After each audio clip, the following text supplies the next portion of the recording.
안녕하세요. 의령입니다. 사주학 길잡이 첫걸음편. 오늘은 10번째 시간으로 천간은 합과 충을 한다. 우리가 배웠던 천간에는 10가지가 있죠. 10가지가 서로 합도 하고 충도 한다는 얘기예요. 그래서 어떤 것끼리 합을 하고 어떤 것끼리 충을 하는지 이 시간에 알아보도록 하겠습니다.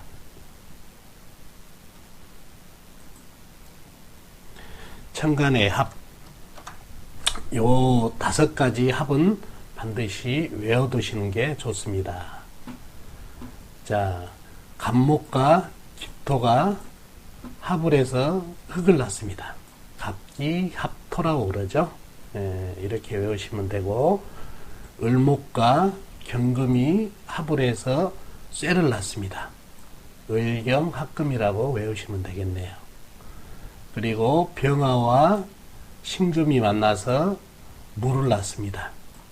병신합수라고 외우시면 되고요. 다음은 정화와 임수가 만나서 나무를 낳습니다. 정임합목이라고 외우시면 되고요. 다음은 무토와 계수가 만나서 불을 낳는다는 얘기죠. 무게합파라고 외우시면 됩니다.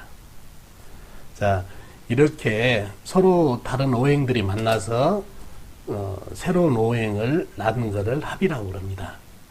여기 보시면은 이 합 관계는 음과 양이 반드시 만난다는 얘기죠. 음과 음이라든가 양과 양이 만난 게 아니라 음과 양이 만나서 마치 남자와 여자가 만나서 결혼을 해서 아이를 낳는 것 같이 음과 양이 만나서 새로운 오행을 낳는 관계라는 얘기죠. 그래서 갑기합토, 갑목과 기토가 합해서 토를 낳고 흙을 낳고, 을경합금, 을목과 경금이 합해서 쇠를 낳고, 병신합수, 병화와 신금이 합해서 물을 낳고, 정임합목, 정화와 임수가 만나서 나무를 낳는다. 무게합파, 무토와 계수가 만나서 불을 낳는다. 이런 관계에 합의 관계가 된다는 얘기죠. 아셨죠? 이 5가지 합은 반드시 외워두셔야 된다는 얘기죠.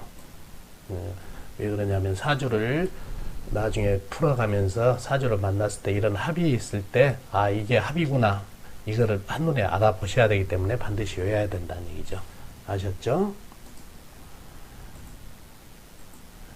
자, 천간의 합에서 반드시 알아둬야 될 게, 아까도 얘기했다시피 천간의 합은 음양의 만남이다.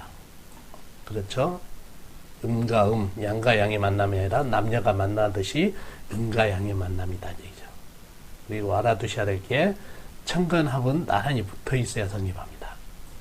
중간에 어떤 다른 오행이 끼어 있다든가 멀리 떨어져 있으면은 성립이 되지 않습니다. 반드시 나란히 붙어 있어야 성립한다는 얘기죠. 자, 천간합에서 반드시 이 대목은 알아주셔야 된다는 얘기죠. 천간합은 이루어질 수도 있고 이루어지지 않을 수도 있다. 이 내용은 나중에 한 코너를 만들어 가지고 제가 자세히 설명을 드릴 거예요. 천간합이라고 해서 다 합이 이루어지는 게 아니고, 사주의 세력, 처해 있는 환경에 따라서 합이 이루어질 수도 있고 이루어지지 않을 수도 있다는 얘기예요. 그래서 너무 깊이 오늘은 하지 마시고 천간합 5가지만 오늘 외우시고, 한편 구탱에는 이 합이 이루어질 수도 있고 이루어지지 않을 수도 있다는 것을 알고 계시면 좋겠습니다. 아셨죠? 자, 다음은 천간의 충입니다. 10가지 중에 어떤 녀석들이 만나면 서로 충돌을 한다는 얘기죠. 그래서 어떤 오행이 충돌한지 보겠습니다. 갑목과 경금이 만나면은 충돌을 합니다. 갑경충이라. 그 다음에 을목과 신금이 만나면 충돌을 합니다. 을신충이라고 합니다. 병화와 임수가 만나면은 충돌을 합니다. 임병충. 정화와 계수가 만나면은 정계충 충돌이 일어난다는 얘기죠. 충은 총 4가지입니다. 자, 보시면은 왜 충이 관계가 되냐면은 우리 오행의 상극에 대해서 배우셨죠? 경금은 쇠란 얘기죠. 쇠가 또 간목은 나무예요. 금극목 해가지고 쇠는 나무를 극한다는 얘기죠. 뽀개버린다는 얘기죠. 그래서 충돌이 일어난다는 얘기예요. 또 신금도 마찬가지 금이고 을목도 나무란 얘기죠. 그래서 쇠가 나무를 찍어낸다, 베어낸다. 그래서 충돌이 일어난다는 얘기죠. 또 마찬가지로 인병충도 마찬가지, 병임충도 우리 오행의 극에서 배웠다시피 물은 불을 꺼버린다고 그랬죠. 극한다고 그랬죠. 그래서 큰 물이 큰 불을 꺼버리는 충돌이 일어난다는 얘기죠. 병임충. 그래서 충돌이 일어나고, 마찬가지로 정계충이 일어난다는 얘기죠. 개수는 물, 정화는 불이라는 얘기죠. 물이 불을 꺼버린다는 얘기죠. 그래서 충돌이 일어납니다. 자, 보면은 천간의 충은 반드시 양과 양의 만남이 충이 됩니다. 양과 양. 또 음과 음이 만나야 충이 됩니다. 같은 음은 음끼리, 양은 양끼리 이렇게 충돌을 한다는 얘기죠. 양이 서로 틀리면 충돌을 안 한다는 얘기예요. 이걸 아셔야 된다는 얘기죠. 음과 양과 양이 만났을 때 충이 된다는 얘기예요. 그래서 이 천간의 4가지 충은 우리가 오행의 극을 배웠다시피 극관계도 성립이 된다는 얘기죠. 그래서 이 충을 반드시 알아들어야 되는 게, 이 사주에서 이런 충이 일어난다든가 운에서 이렇게 충을 만났다든가 했을 때 상당히 작용력이 큽니다. 그래서 이 충을 반드시 잘 알아두셔야 된다는 얘기죠. 4가지를. 자, 천간 중에서 2가지 오행이 빠졌죠. 흙, 무토와 기토.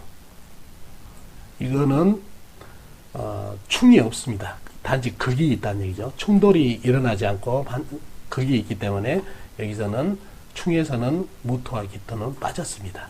그래서 토탈 4개가 충이 일어난다. 이렇게 외워두시면 됩니다. 아셨죠? 다음, 자, 칠살이라고 부르는 게 있습니다. 칠살. 우리가 이제 자주 사주 풀이를 하다 보면은 칠살이라는 용어가 많이 나옵니다. 7, 7에 죽일 살자. 바로 이 천간의 충이 바로 칠살입니다. 칠살. 왜 칠살이라는 이름이 불어졌냐? 나하고 아까 충을 이뤘던 관계 있죠? 갑경충이다. 자, 갑을 보자고요. 갑으로부터 출발해서 하나, 둘, 셋, 넷, 다섯, 여섯, 7번째 만나는 오행과 충을 한다고 그래서 칠살이라고 그럽니다. 갑경충이죠. 을목도 마찬가지라는 얘기죠.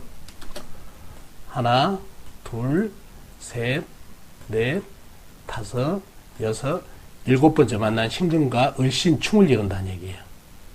그래서 칠살이라고 그럽니다. 병화도 마찬가지다는 얘기죠. 자신을 포함해서 하나, 둘, 셋, 넷, 다섯, 여섯, 7번째 만난 임수와 임병충을 한다는 얘기예요.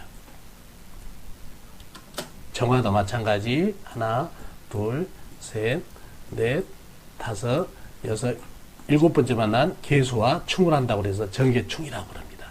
그래서 충을 일명 칠살이라고 합니다. 이 용어를 설명하기 위해서 이 내용을 설명드린 거니까, 칠살은 사주 용어에서 자주 나온 거니까 왜 칠살이 뭐지 하지 마시고 칠살이 충이구나, 이걸 아셔야 된다는 얘기죠. 아셨죠? 예, 오늘은 천간의 합과 충에 대해서 공부했습니다. 오늘 또 편안한 하루 되시고 다음 시간에 뵙도록 하겠습니다. 안녕히 계세요.